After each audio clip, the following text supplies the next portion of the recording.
కొమరంభీం జిల్లాలో పులి ఆచూకీ కనుగొనేందుకు ముమ్మరంగా గాలింపు చర్యలు కొనసాగుతున్నాయి. ట్రాప్ కెమెరాలు, డ్రోన్ల సాయంతో పులిని ట్రేస్ చేసేందుకు అటవీ శాఖ సిబ్బంది ప్రయత్నాలు చేస్తున్నారు.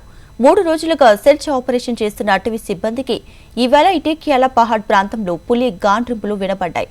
చెట్టుపై పులి పంజాను కూడా గుర్తించారు. దాంతో డ్రోన్ల సాయంతో ముమ్మరంగా అడవుల్లో గాలిస్తున్నారు అటవీ శాఖ అధికారులు. 100 ట్రాప్ కెమెరాలు పెట్టి 10 బృందాలుగా ఏర్పడి సెర్చ్ చేస్తున్నారు. పులి పహాడ్ ప్రాంతంలో సంచరిస్తున్నట్లు గుర్తించిన అధికారులు సమీప గ్రామాల ప్రజలు బయటకు రావద్దని హెచ్చరికలు జారీ చేశారు.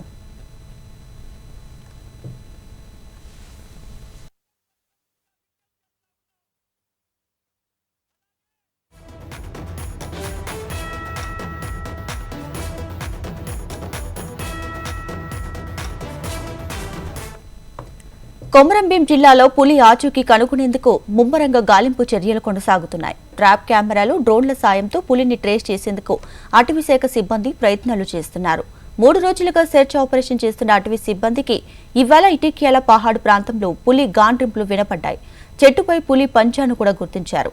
దాంతో డ్రోన్ల సాయంతో ముమ్మరంగా అడవుల్లో గాలిస్తున్నారు అటవీ శాఖ అధికారులు. 100 ట్రాప్ కెమెరాలు పెట్టి 10 బృందాలుగా ఏర్పడి ఈ సెర్చ్ ఆపరేషన్ చేస్తున్నారు. పులి పహాడ్ ప్రాంతంలో సంచరిస్తున్నట్లు గుర్తించిన అధికారులు సమీప గ్రామాల ప్రజలు బయటకు రావద్దని హెచ్చరికలు జారీ చేశారు.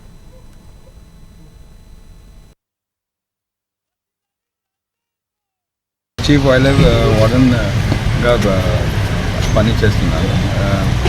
నేను నిన్న అది హైదరాబాద్ నుంచి వచ్చాను.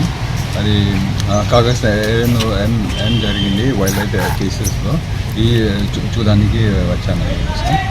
ఇప్పుడంటే అది కరెక్ట్గా చెప్పలేం, కానీ అది అక్కడ ఫీల్డ్ కండిషన్ చూసి మళ్ళీ చెప్తాను.